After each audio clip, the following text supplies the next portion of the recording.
nouvelle vidéo. Alors après avoir vu d'où venait le théorème de Pythagore, après l'avoir conjecturé avec GeoGebra, nous allons aujourd'hui le définir proprement. Alors qu'est-ce que c'est que le théorème de Pythagore? Alors déjà ça se passe dans un triangle qui est rectangle.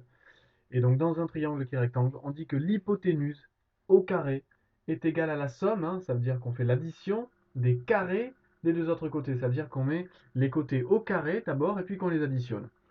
Alors, on la retrouve sous forme d'égalité, hein, l'égalité de Pythagore. Qu'est-ce que c'est? Alors, si on a un dessin ici, comme j'ai fait moi avec un triangle rectangle en A, l'hypoténuse c'est BC, et donc on dit que BC au carré est égal, vous voyez bien la somme, c'est l'addition des carrés des deux autres côtés, c'est-à-dire de AB au carré plus AC au carré. Donc on a bien l'égalité de Pythagore.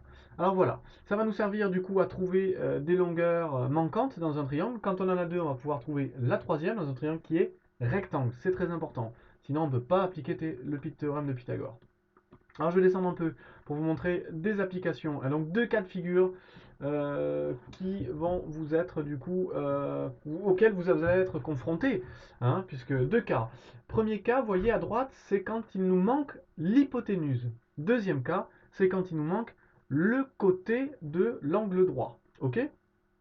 Donc évidemment, ce ne sont pas les mêmes, tout à fait la même démarche. Alors on va aussi utiliser le théorème de Pythagore dans les deux cas, mais à un moment, au niveau du calcul, ça va être légèrement différent. Alors j'ai pris deux cas de figure avec des mesures un petit peu différentes.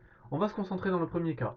Donc premier cas, vous voyez, on a un côté qui est égal à 3, un autre qui est égal à 4, et on cherche l'hypoténuse. On écrit donc l'égalité de Pythagore. AB au carré est égal à AC au carré plus BC au carré. Et je dis, je cherche AB. Tout va bien. Tout va bien, pourquoi? Parce que AB est déjà, vous voyez, à gauche du signe égal, tout seul. Et ça, c'est important. Il est tout seul. Donc, j'ai plus qu'à appliquer maintenant ma formule et à changer, ici, à appliquer numériquement, donc à changer les longueurs par leur valeur. AC, on remonte un petit peu pour que vous voyez, ça faisait bien 3 et BC 4. Donc on a AC au carré, on remplace AC par 3, on n'oublie pas le carré, je mets un plus, BC ça faisait 4, je mets BC ça fait 4 au carré et je continue. Prochaine étape, je calcule maintenant les carrés de ces côtés. Attention, on ne peut pas faire 3 plus 4, hein. Attention, le carré est prioritaire. 3 au carré, ça fait donc 9. 4 au carré, ça fait 16. Il me reste à additionner 9 plus 16, ça fait 25. Alors maintenant, comment trouver la longueur AB? Alors je sais que AB fois AB, c'est AB au carré, hein, pour que vous compreniez, c'est égal donc à 25, on a dit, et 25 c'est quoi? On sait le décomposer, 25 c'est le carré d'un nombre entier, on a de la chance, donc AB fois AB égale à 5 fois 5, on peut conclure ici que AB est égal à 5. Alors sinon, on utilisera la touche racine carrée de la calculatrice et on posera ici. Alors si on n'a pas d'idée du nombre, donc ici si on n'avait pas 25 par exemple notre nombre et qu'on ne connaissait pas le carré, enfin le nombre qui au carré obtenait ce nombre, hein, donc on utilisait la touche racine comme ça qui est présente sur la calculatrice. En général c'est celle qui est derrière entre guillemets la touche x au carré, hein, vous voyez un petit x au carré, c'est derrière.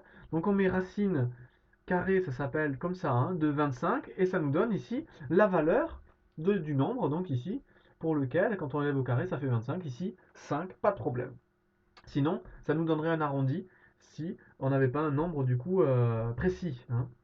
Alors, de l'autre côté, deuxième application, revenons. Alors ce qui m'intéresse, c'est ici, c'est, regardez, c'est bien un côté que je cherche, hein. C'est le côté AC. Alors, on a les longueurs 7,5 pour BC et 12,5 pour AB. Alors regardez, je réécris l'égalité de Pythagore. Elle est exactement pareille. Je vous ai mis l'application à gauche pour que vous voyez la comparaison, c'est la même. C'est la même. Les triangles sont tous les deux rectangles, du coup, en C. Donc pas de problème. L'hypoténuse est toujours AB. Par contre, j'ai mis, je cherche BC. Donc, je vais changer mon égalité. Comme je cherche BC, je vais d'abord écrire BC au carré, puisque j'ai des carrés. Donc, BC au carré, c'est AB au carré moins AC au carré, hein. Si on a le grand qui est égal à la somme des deux plus petits et que je veux un petit, je vais faire le grand moins un des petits pour obtenir le petit. Donc, j'ai bien BC au carré qui est égal à AB au carré moins AC au carré. Vous voyez la grande différence? Il y a un moins ici. Maintenant, je remplace par les valeurs. Comme tout à l'heure, j'applique ma formule. Donc BC au carré, c'est AB au carré, ici c'est 12,5 au carré, moins AC au carré, c'était 7,5 au carré. J'applique. Je calcule, là je me sers de la calculatrice. Qu'est-ce que c'est que 12,5 au carré? C'est 156,25. Ici, même chose, je calcule avec la calculatrice, je ne me casse pas trop la tête. C'est pas l'intérêt de toute façon ici, de savoir calculer les carrés quand ils sont compliqués. 56,25. Je fais la soustraction, toujours baissé au carré, je n'ai pas baissé encore. 156,25 moins 56,25, j'obtiens 100. Alors maintenant, j'aimerais bien avoir baissé. Alors, ou on utilise la calculatrice et on calcule la racine carrée de 100 si on ne sait pas quel nombre élevé au carré fait 100, ou on se rappelle que 10 fois 10 fait 100. Dans tous les cas, on trouve 10.